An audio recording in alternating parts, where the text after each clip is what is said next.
He's here. Stefano? Hey, Bo. Oh, come on.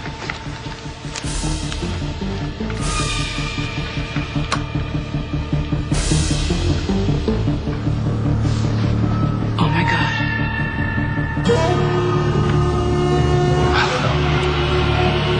A welcome home party. Tony DeMiro. Yes, John. The Phoenix has risen.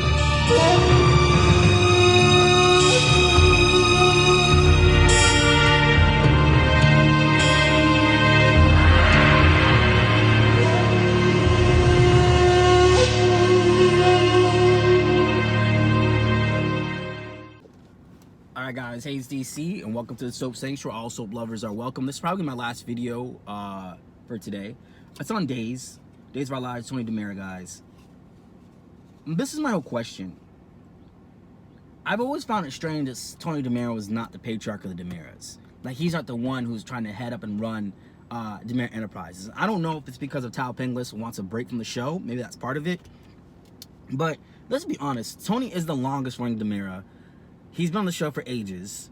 It would have made sense. Now, granted, when they brought in EJ, it was obvious EJ was supposed to be the next person in line just in case Tony didn't make the mark, which I guess they've done that successfully now. But does anybody find that weird? And I asked my longtime Days viewers that question. Does anyone find that weird that Tony's not the helm of these storylines? Seriously. And Tony doesn't have no kids.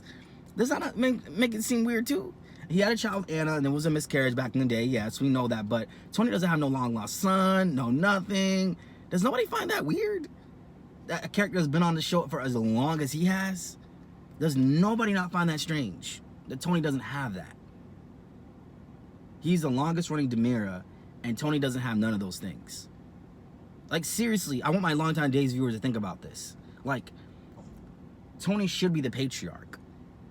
Whether he's Tony and Andre right now, that'll be seen to be revealed years later, who knows? But Tony should be the patriarch. It's just so weird to me that he's not. I mean, literally Stefano groomed him for this role. And then I think after a point, then it became EJ. Because here's the thing, like, the DeMiros, it reminds you of the Quartermains, like a family without a leader now, a clear leader in place. It's not clear who's running the show, but Tony's the eldest. Yes, that usually makes the patriarch and the matriarch new figure, but also the fact that Tony is the most experienced with the DeMiro family. He's done all the different things, all the different twists and turns. And granted, yes, he's not a bio DeMiro. We know that Enrique is his biological father, but at the same time, I think that Tony could do that, honestly.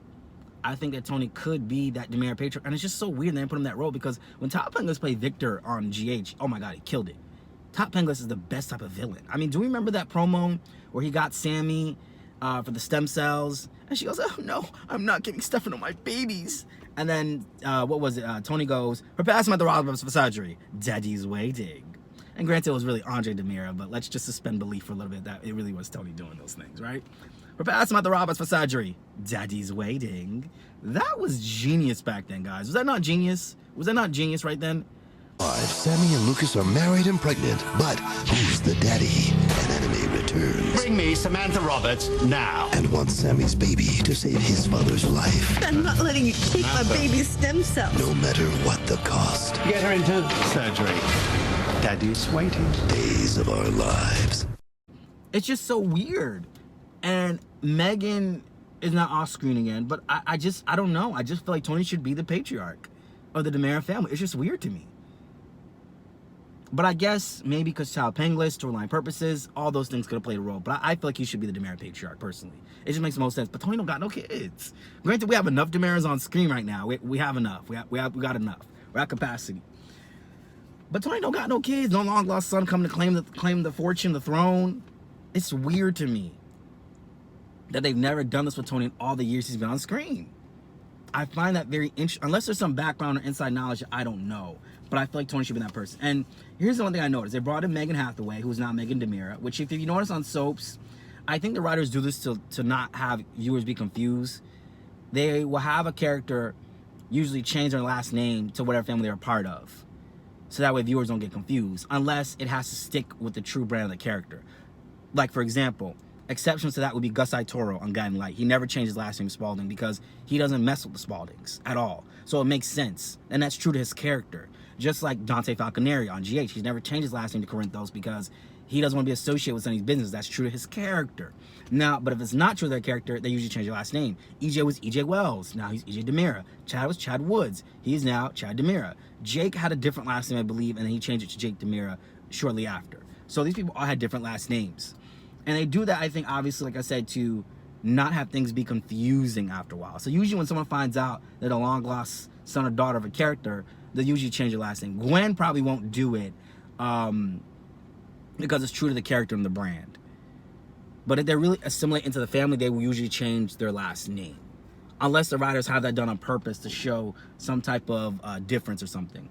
But I feel like Tony should be she should be at the helm of the Demira family. It's a little weird.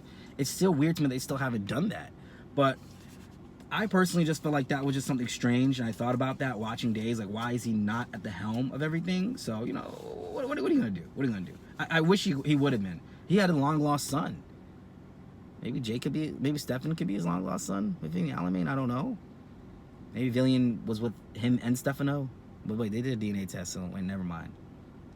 And you know, they never retconned that Tony could be Stefano's biological son because of his relationship with Renee Dumont. But honestly, it would honestly make sense at this point if they just said Renee Dumont wasn't Stefano's daughter, because she's not on the screen anymore. So it would just make sense. Retcon that since Tony is the Demira that's still here. Just my thoughts on that, guys. But anyways, guys, that has been my video.